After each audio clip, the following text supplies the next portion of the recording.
વહીવટ એમાં કોઈ કરતા કોઈ આ રોડ રસ્તા પૂરતું નહીં, દરેકે દરેકમાં પારદર્શક વહીવટ તો હોવો જોઈએ.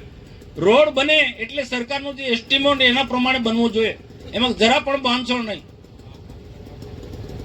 અને અહીંયા મારુતિસિંહે કીધું તે પ્રકારે કોન્ટ્રાક્ટરને મારી પણ નમ્ર વિનંતી છે, ભાઈ તમે રસ્તો સારો બનાવશો તો રસ્તા પરથી પસાર થનારા લોકો તમારી વાહ કરશે, આશીર્વાદ મળશે. સરસ પ્રકારનો રસ્તો બન્યો છે, દિલથી ખુશી થશે તો કોન્ટ્રાક્ટરને લોકો આશીર્વાદ આપશે. ને એન્જિનિયર હોય, જુનિયર એન્જિનિયર ફિલ્ડ પર રહેનારાને વધારે જવાબદારી છે ભાઈ, તેમને પણ કાળજી રાખો ભાઈ, સરકારના એસ્ટિમેટ પ્રમાણે બને છે કે નહીં એ પણ જોવું પડે. અને સાથે સાથે એ પણ કાળજી રાખવી પડશે, કોન્ટ્રાક્ટરે હો અને ડેપ્યુટી એન્જિનિયર સાહેબ તમારે હો. અહીંયા શું સિસ્ટમ છે આપણા ભરૂચ જિલ્લામાં, પેલો કોરી ઉદ્યોગ વાળો કે છે મારા જેવાને દબાણ કરશે. મનસુખભાઈ એમને કોને આ કોન્ટ્રાક્ટરને કે એન્જિનિયરને મારી કપચી લે કે મારા મેટલ લે, મારો પથ્થર લે, મારી માટી લે, આ બધું ચાલુ થશે.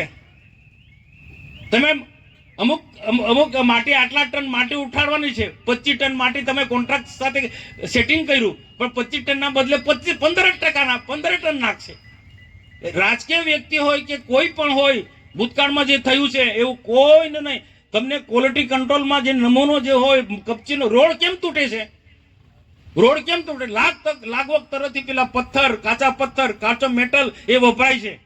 એ બિલકુલ નહીં થવું જોઈએ. કોઈની લાગવગ નહીં. કોન્ટ્રાક્ટર લાગે, તમને લાગે કે આ પાકા પથ્થરનો એ માલ છે, કોઈ ત્યાંથી જ ઉઠાવો, બીજું કોઈ જગ્યાએ નહીં. મનસુખ વસાવા ભલામણ કરે કે આ મારો ભાઈબંધ છે ભાઈ, આનું તમે કપચી લો કે મેટલ લો, નહીં. તમારા એસ્ટિમેટમાં આવતો હોય તે પ્રકારે જ, એ પ્રકારે કોઈ ગઈ નહીં. જો આપે ઝઘડિયા ન્યૂઝ ચેનલ સબસ્ક્રાઇબ ન કરી હોય તો સબસ્ક્રાઇબ કરી, લાઇક કરી, બેલ આઇકોન દબાવો. રોજ તમારી આસપાસ બનતી ઘટનાઓની માહિતી મેળવો. ધન્યવાદ.